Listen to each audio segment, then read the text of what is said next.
They never wanted you to hear this, not because it's dangerous in the way fire is dangerous, but because once you know, you'll never unsee it. Your entire belief system, what you thought success looked like, what you thought control meant, what you thought was power, will crack like glass under pressure.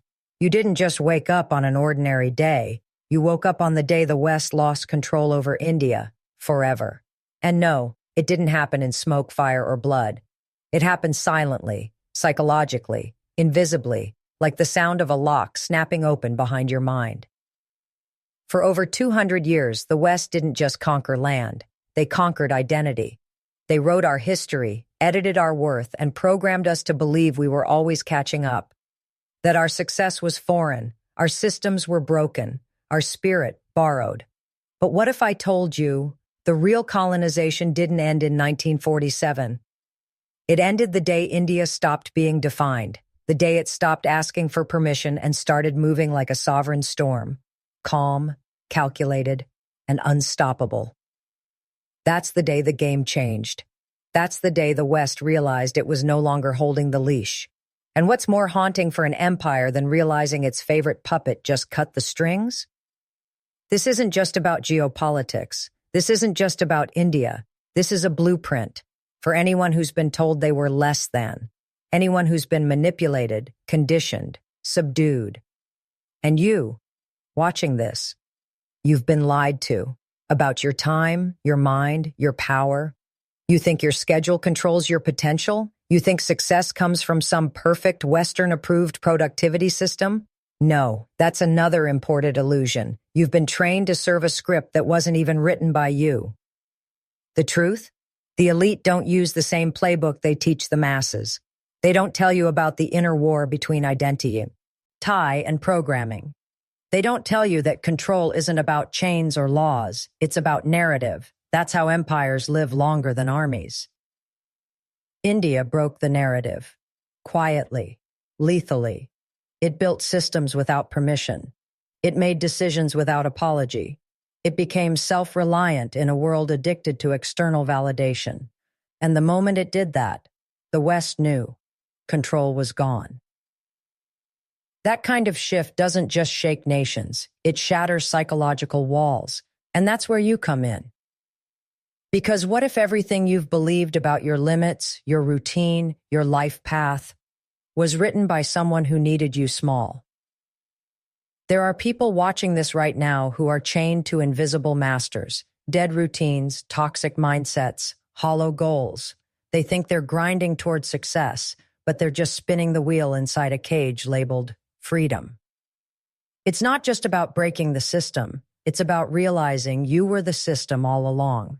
Your failure isn't your fault, but staying there, that is. You were never meant to follow. You were meant to fracture, to disrupt, to take the mic, own the room, and write the next chapter. The same way India did. And if you're ready for that kind of transformation, if you're ready to break your own narrative, keep watching, because we're about to descend deeper. One revelation at a time. The most dangerous thing in the world is a person who finally wakes up, not physically, mentally, spiritually, strategically. The West didn't lose control over India in a military conflict. It didn't happen on a battlefield. It wasn't a war of weapons. It was a war of narratives. And India won it by walking away from the script, not tearing it, not burning it, but outgrowing it. You see, true power doesn't announce itself.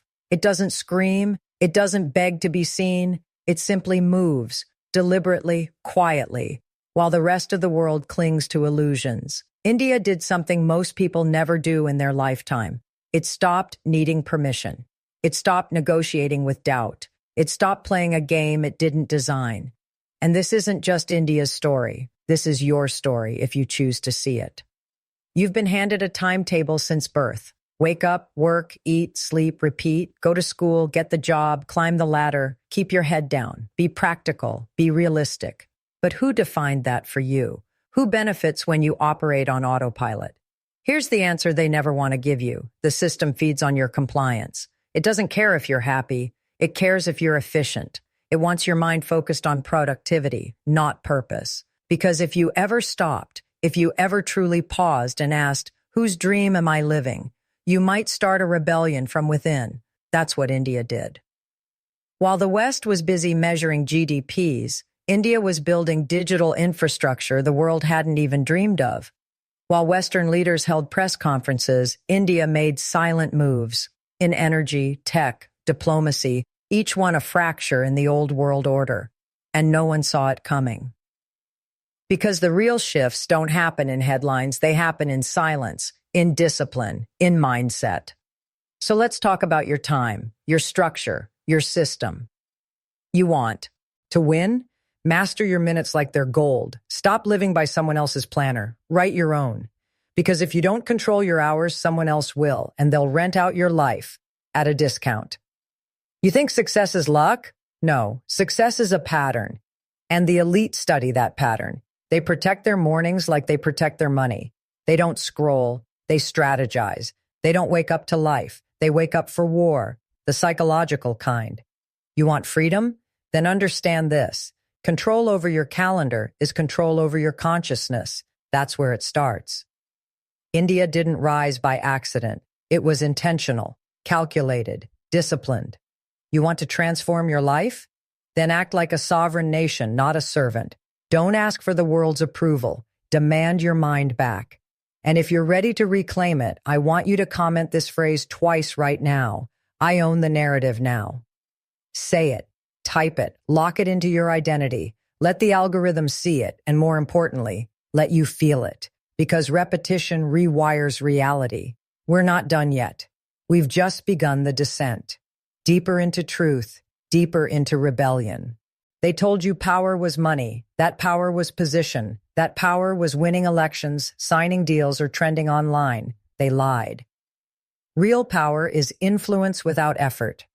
Real power is when the room shifts before you even speak, when your silence weighs more than their speeches, when you don't just join the system, you bend it to your blueprint. And that's exactly what India did. While the West was scripting India's identity with the same recycled vocabulary, developing, corrupt, unstable, India was rewriting its own code in the background. No noise, no validation, just unshakable certainty. That's the difference between noise and signal, between movement and momentum. The moment India stopped asking for Western acknowledgement was the moment it unlocked something most people never find. Self-generated authority. Let me say that again. Self-generated authority. Do you know how rare that is in a world addicted to likes, followers, retweets, and external applause? Most people die never discovering who they are without feedback. And that's not living. That's performance. You want to build real strength? You need to delete the need to be seen. You need to walk into rooms that never invited you and act like you were born to lead them. Because here's the reality. Manipulation doesn't start with force. It starts with approval. They raise you to crave applause so they can guide your behavior without you even knowing it. That's how empires lasted centuries, by shaping what people wanted, not just what they feared. India figured it out. It stopped craving Western respect and started commanding global relevance, not by imitation, but by innovation, not by protest, but by performance. Let's break it down. The digital stack, Aadhaar, UPI, and India's tech infrastructure is not just a system, it's a declaration. It's India saying, we don't need Silicon Valley. There's permission to build excellence. While the West clung to outdated profit models, India built tools for scale, speed, and sovereignty. And what does this mean for you? It means you've been conditioned to copy instead of create, to follow instead of form, to be grateful just to exist, instead of daring to dominate. It ends today. You don't need to speak louder. You need to speak less, with more weight. You don't need more attention. You need direction. You don't need a bigger audience. You need a bigger reason. And that starts by taking back the mic from anyone who ever convinced you that your worth came from their applause. India took the mic back. Now it's your turn. If they no longer control your voice, they no longer control your value. This is the awakening they never wanted you to have. This is where fear turns to fire, where silence becomes strategy. Because you don't need to be saved, you need to be sovereign. And the deeper we go, the more dangerous this truth becomes. Welcome to the fracture point. Welcome to the new order. Keep watching. We're about to dismantle the illusion of failure next. They told you failure means you're broken, that if you fall, you must not be strong enough, that success is a straight line, and if you deviate, you're done. Lies. Every system that's ever ruled over people has done one thing consistently: weaponized failure. They made you fear it. They made you run from it. They used it to tame lions and keep giants sleeping. But what they never told you is this: failure isn't the end, it's the entry point. India understood that because for 2 centuries it was branded a failure, a failed state, a fractured culture, a place that couldn't manage itself. That was the narrative. That was the story carved into textbooks and screens, drilled into the minds of its own children. But here's the twist they didn't predict. India used that narrative as fuel. It didn't erase its failures. It resurrected from them. While the West obsessed over optics, India focused on evolution. While they laughed at infrastructure, India quietly built the fastest-growing digital identity system in human history. While they questioned India's legitimacy, India mastered logistics at a scale no Western nation could match. Every failure became data, every rejection, a recalibration, every "you can't" turned into "watch us." Now ask yourself, what if your own failures were never the problem, but the programming around them? You were trained to believe failure meant weakness, that you should avoid discomfort, that if something hurts, it must not be for you. But that's the narrative built by people who benefit when you quit. You weren't meant to succeed by their definitions. You were meant to outgrow them. And that means falling forward, breaking the blueprint, learning by friction, not perfection. India didn't ascend by pretending it had everything figured out. It climbed by facing every crack in the system and building anyway. When the West told India to follow, it failed forward until it led. When the world laughed at Indian innovation, it iterated faster than the world could criticize. And now, those same voices are trying to catch up. So here's the question for you. How many times have you quit because someone else defined your failure? How many dreams have you buried because they didn't look polished enough? How many times have you waited to be ready, when the truth is, you were born with fire in your bones, not polish in your pocket? You don't need perfect conditions. You need inner permission. You don't need motivation. You need momentum. The kind that comes from moving anyway, even while bleeding, limping, doubting. That's how empires are built.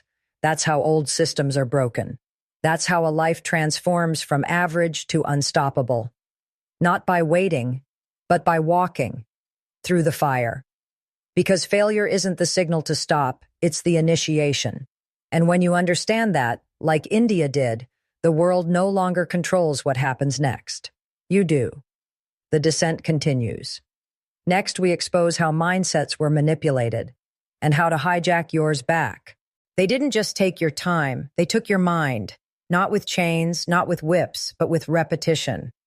Because once they control your mindset, they don't need to control anything else. This is the darkest truth most people never face. You're not thinking your own thoughts. You're reciting scripts that were injected into your identity before you were old enough to question them. Play it safe. Don't dream too big. Follow the system. It knows better than you. They program that into you, on purpose, not for your protection, for their preservation. Let's go deeper. What if I told you your fears were designed? What if your insecurity was installed? That the voice in your head whispering, "You're not enough," sounds suspiciously like the system that raised you. That's not your inner critic. That's internalized conditioning. And that's how the West held India down for so long, not just by taking land, but by feeding it a belief system that made it question its own intelligence, its own methods, its own value. It wasn't just colonization of borders, it was colonization of the psyche.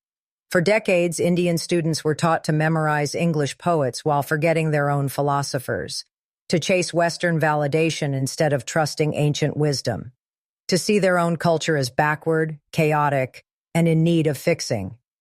But slowly and silently, India began waking up.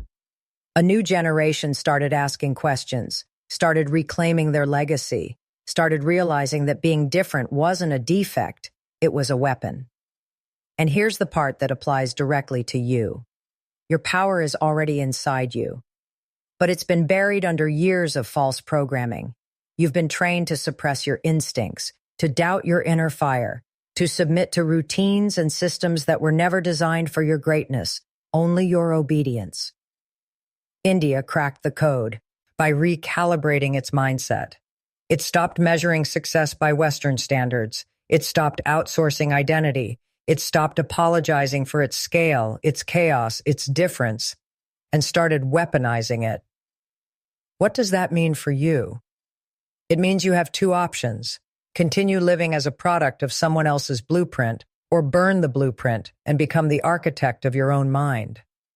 The first path is safe, comfortable, and invisible. The second path is dangerous, disruptive, and free. You choose. But if you choose the second, the path of fire, you will lose the comfort of blaming others. You will face the pain of unlearning. You will wake up at 3 a.m., not with anxiety, but with clarity. And on that path, everything changes. You'll see that most people aren't failing. They're following. They're not lost. They're loyal to lies. You're done with that. You're not here to be molded. You're here to be magnificent. And the only way forward is through mental war. Because if they can't control your mindset, they can't control your future. Next, we enter the realm of life journey, the map you were never given, the one that leads to total internal liberation. They never gave you the map, because if you had it, you'd stop being controllable. Understand this: every empire, every institution, every manipulative system thrives on one simple truth. Most people have no idea where they're going, not in their life, not in their mind, not in their mission. And if you don't have your own destination, you'll end up walking in circles inside someone else's design. That's the first betrayal of the modern world. They raised you with systems, not vision. They taught you tasks, not trajectory. They trained you to run, but never told you why you were running. And that's why most people feel like they're moving but going nowhere, because the system was never meant to liberate you. It was meant to loop you. Work, eat, entertain, sleep, repeat. The hamster wheel is gold-plated, air-conditioned, and socially accepted, but it's still a cage. India broke the cycle. Not all at once, not with fireworks, but with direction. It stopped reacting and started initiating. It stopped waiting for aid and started designing destiny. It began walking a path not modeled by the West, but forged by itself, indigenous, internal, independent. That's the journey most people fear, because it's unmarked, unpaved, unapproved. But it's also where legends are born. You've been given a story about how life is supposed to go: school, degree, job, retirement, death. But the truth is, life is not a straight line. It's a battlefield of forks, flames, and forgotten doors. Most people walk the same hallway forever, never turning the handle that leads to the unknown. India turned the handle. And when it stepped through, it found what the West never expected: sovereign capability. Not borrowed power, not imported systems, but an ability to generate solutions from within. The rise of its public tech infrastructure, the audacity to buy oil from where it wants, the courage to reject geopolitical bullying. That didn't come from luck. It came from finally believing its own story. And that's what you need to do now. Your life journey isn't about climbing ladders. It's about building kingdoms. But you can't build if you're still trying to impress architects of a world you no longer belong to. You need to burn their blueprints. You need to create in the language of your soul, not the dialect of their expectations. You want to feel alive again? Then stop numbing yourself with entertainment and validation. Sit in the silence. Open the mental vault. Ask yourself, where was I headed before they told me where to go?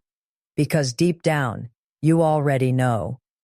Your true path has been whispering to you in quiet moments of rebellion, in late nights of discontent, in every impulse you've ignored for the sake of being reasonable.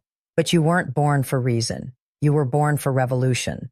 Just like India's journey didn't mirror anyone else's, yours isn't supposed to either. So stop copying maps, start crafting your own. Next, we dive into the shadows, where manipulation operates and how to kill its influence permanently. If they can manipulate how you think, they never need to touch your chains. You want to know how the West ruled India for centuries? It wasn't just armies. It wasn't just redcoats and gunpowder. It was ideas, injected, repeated, installed like software, until the host forgot it had ever been programmed.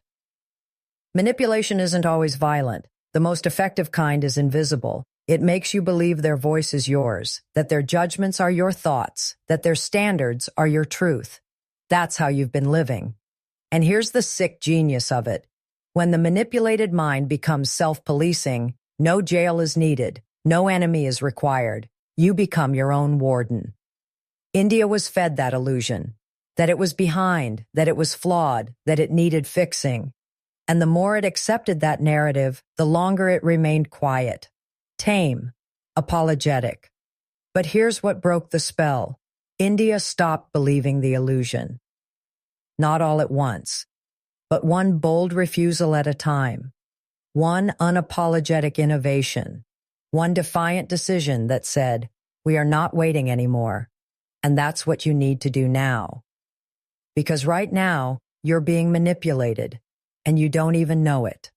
Every scroll, every advertisement, every motivational reel that tells you to hustle harder without ever telling you why. Every product that sells you insecurity in sleek packaging. Every expert who tells you success is about waking up at 5 a.m. and drinking lemon water instead of mastering your mind. It's all part of a grand performance. Make you chase so you never question. But real success, it isn't about acceleration. It's about alignment. When you're aligned, you're dangerous.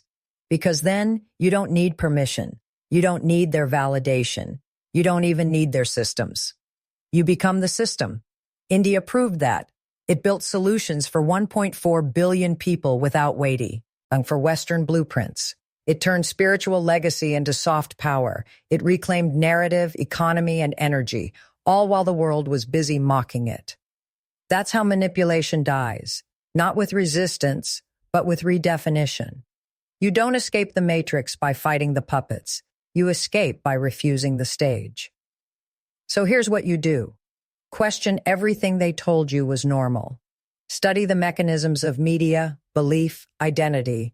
Track every thought back to its source and cut anything that wasn't born from your truth. Because every manipulated mind is a threat to itself, and every freed mind is a threat to the system. You want to change your life? Then start here. Kill the inner manipulator. Delete the need to perform. Burn the craving to be approved, and replace it with unapologetic clarity. That's what India did. It stopped waiting to be understood and began leading to be witnessed. You are not here to be managed. You are here to master. You are not the pawn. You are the architect. Coming up next, the tipping point. How identity itself can be used as power or prison.